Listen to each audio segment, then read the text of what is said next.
Hello my dears, and welcome back to my corner of the internet. I'm Shannon, and today I've got another book talk video to share with you guys.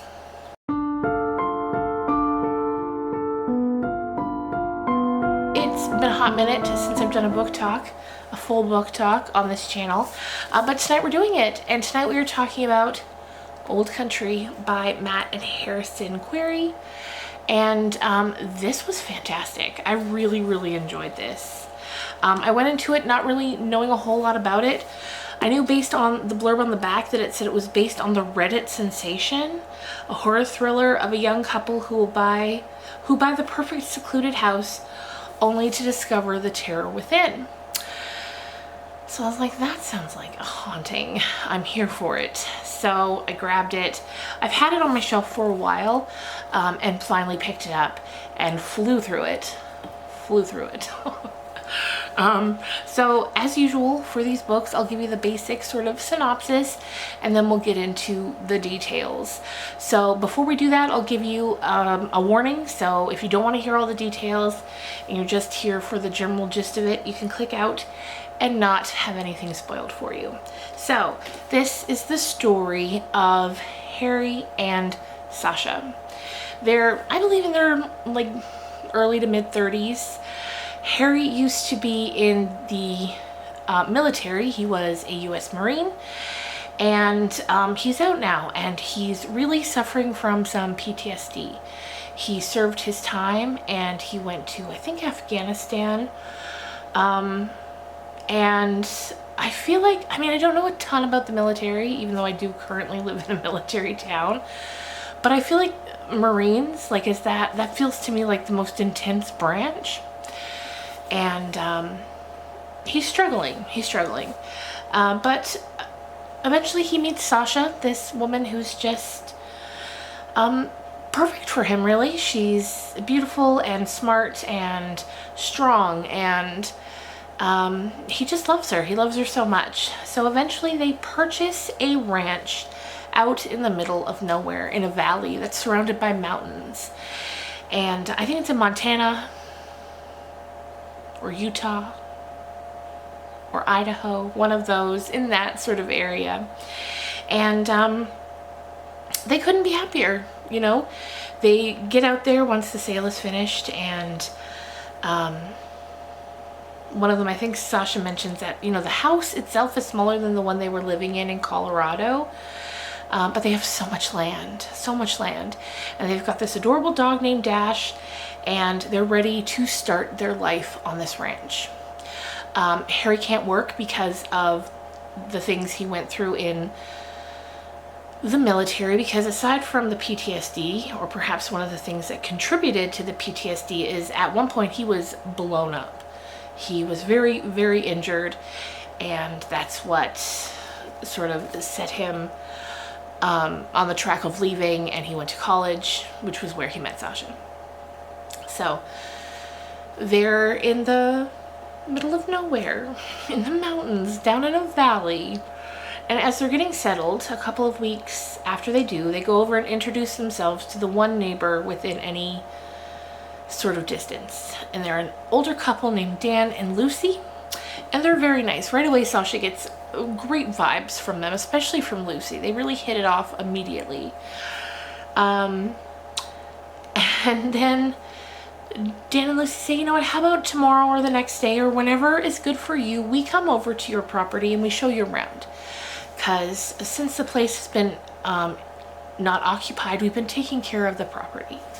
Let us come, we'll show you around, and we'll tell you what we know about the place. And they're like, sounds great, we would love that. So they do that, and when they come bearing a typed up document that contains information that really startles Sasha and angers Harry. And what's contained within the document is the information that it will be essential to their survival here in the middle of nowhere. And what we learn is that the property is haunted. This whole valley is haunted by a spirit.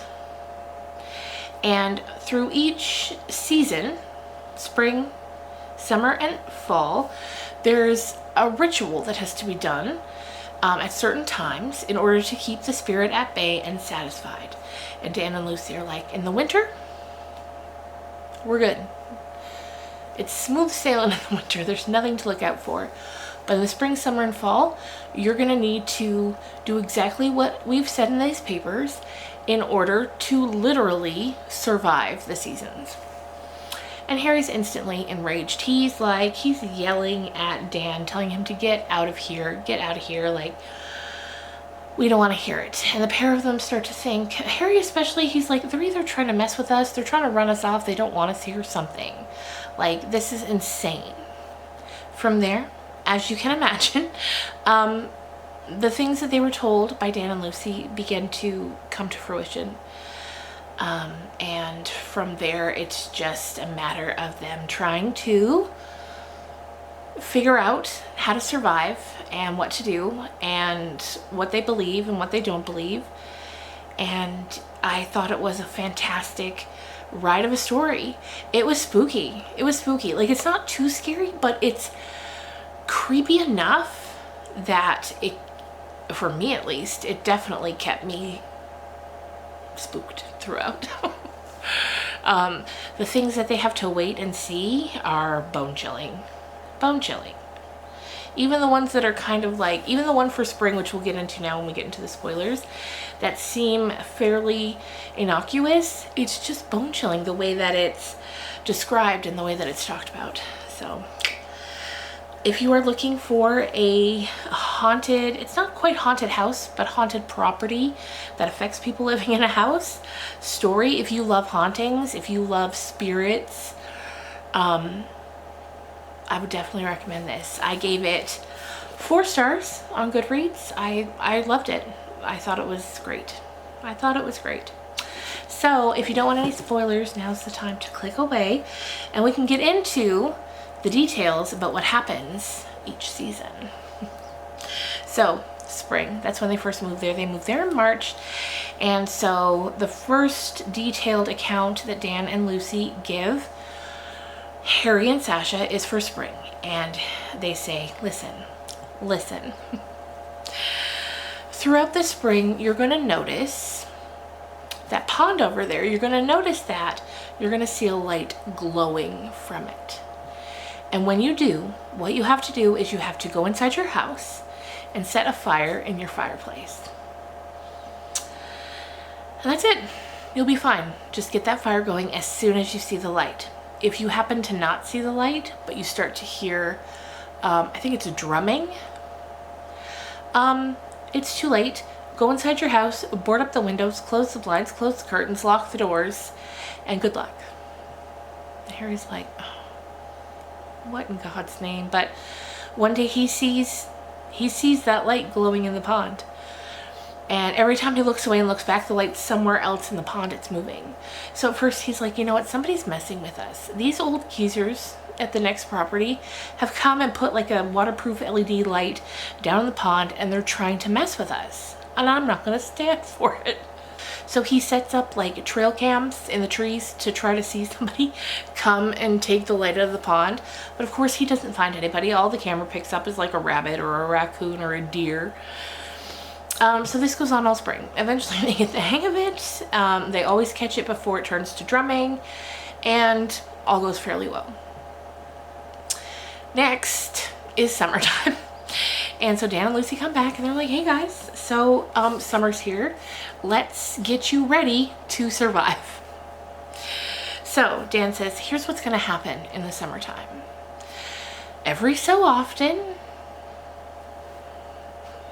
you're gonna hear screaming, a man screaming. You're gonna hear him before you see him. And then eventually you're gonna see a man come running out from the trees. He's gonna be naked as the day he was born, and there's gonna be a bear chasing him. But none of this is real. So what you're gonna have to do, first of all, is get the hell away. You need to put something between you and this man and that bear. He's like, it can be a fence, it can be a door. He can't open doors, he can't climb over fences. You're safe as soon as you are separated by a barrier. He's like, now, what you're gonna wanna do is you're gonna wanna get your gun and you're gonna wanna shoot that man. Because as soon as you shoot that man, it's over. The bear's gonna turn around and he's gonna leave. But if that man gets to you, he will kill you. And if you don't kill him first, you're gonna have to watch the bear kill him, and that's unpleasant, to say the least. When those scenes started playing out, and we got to see it, I think 2 or 3 or 4 times, it was intense, especially that first time. Like, you could feel it. I could feel the tension and the fear. So that's summer. Then what they learn is going to happen in the fall is this is going to happen in the nighttime. They're going to go to bed. They're going to wake up. Every so often, it turns out to be 3 times this fall, they're going to wake up and very close to their home is going to be a scarecrow. And they're going to be like, okay, that's weird. And Dan's like, here's what you're going to do. You're going to like get a rope. You're going to tie the rope to the scarecrow. You're going to drag it away from your property because you do not want it near your house. You're going to drag it away. You're going to douse it in gasoline. You're going to catch it on fire. It's going to burn instantly into a little pile of dust. And then you're done. You've done it. Hooray. So it happens 2 times. And the weird thing about this one is as you're dragging the scarecrow away, it's going to kind of come to life. It's going to like twitch into life, and it's going to start talking to you, and it's going to ask you, why are you doing this to me? Like, please don't hurt me. Things like that, which are similar to the things the naked man, the screaming man chased by the bear, he would also say. He would just scream for help. And now, unfortunately, one of the things that Harry has started to do is he started to antagonize these spirits before he puts them out. And that upsets them. And so when the 3rd scarecrow comes, it gets very volatile. And at that particular time, Dan had been there because he had come over to help Harry with this particular task. Because Harry wasn't sure if he was doing it right. And the thing freaks out and attacks both Dan and Harry, and it ends up killing Dan. Now, what we've learned right before this is that you can't leave the property or it will kill you. Like, you can't move away. You can go for a trip because the property can feel the intentional difference between going on a trip and moving away. So you're stuck there literally forever. And if you move away, nature will find a way to kill you. With some of the people who tried leaving before, they were like, a tree landed on them, or lightning hit them, or a flood, or a tsunami, like whatever. Something nature related takes you out about 3 weeks after you leave. So now Harry's like, why in God's name didn't you tell us this before? This is before Dan was killed by the scarecrow. And Dan's like, listen, Harry, if we had told you, you wouldn't have believed us, and you would have stayed anyway, and we wouldn't have the relationship we have now, so that we could help prepare you for the seasons. And he's like, yeah, I suppose that's true. I suppose. But Harry's got a lot of pent-up rage. He's just vibrating with rage half of the time. So around this time as well, Sasha finds out that she's pregnant, which is something they had decided not to do after they learned about never being able to leave the property, because that also means this baby, once it's born, it also can never leave the property. So Sasha begins to try to figure out a way to break this curse. She's like, if it's a curse, you have to be able to break it. So now Dan's gone. He's dead. Lucy, poor sweet Lucy, she's like, you know what, my heart's not in it now that Dan's gone. I'm gonna leave. And, Harry and Sasha are like, but that means you're gonna get killed. And she's like, that's fine. I just don't want to die here. I don't want to live any longer without Dan. So off she goes. So now Jo comes. Jo is kind of the person who spent the most time in this valley on all this property. So at the time when Harry and Sasha moved in, there were 2 other families, Dan and Lucy, and then Jo and his family. And Harry and Sasha had been waiting to meet Jo, and Dan kept saying, like, he's very busy, he can't come see you now, because they have questions, of course, for Jo, who's got the most experience with this land. I started to think that Jo didn't exist. I was like, Jo's not a real person, but turns out he is. Once Dan dies, Jo comes to help take care of Lucy before she leaves. Now, Harry and Joe are talking, and they're like, Harry's kind of like, well, at least, you know, we've got winter coming up. At least we'll be quiet for there. And Joe's like, Harry, were you in the military? And Harry's like, yeah, why? And he's like, have you killed anybody by chance? And Harry's like, well, yeah, I was deployed, and unfortunately, yeah, I have taken a human life. And Joe says, yeah, so it's not really going to be a quiet winter for you like other people, because what's going to happen is the ghosts of all the people you've killed, which it turns out to be 5 people, is going to come to your house, and it's going to haunt you all winter. He's like, here's what you can do. You can light the same number of candles in your house as the ghosts outside your house, and that will keep them out. You'll be able to see them. Sasha won't, but you will be able to hear them. And Joe is like, Harry's like, are you kidding me? So then we have to watch Harry and Sasha deal with this. And the ghosts, you know, he sees them. He fully sees them, the men, the lives he's taken. And as the winter progresses, the ghosts get more and more aggressive, and they're trying to come in. And Sasha has a moment of clarity where she, you know, as I mentioned, she's been trying to put the pieces together and try to break this curse. So she has a moment of clarity where she's kind of like, what if we let them in? What if what they want from you? Because Joe had at one point said the ghosts of the people whose lives you've taken. And like Joe had said, like, he doesn't see them. Dan and Lucy never saw them, but ancestors of Joe's had seen them. He's like, they're confused. When someone's life is taken, they're confused, they're unsettled. They want some sort of explanation, some sort of retribution.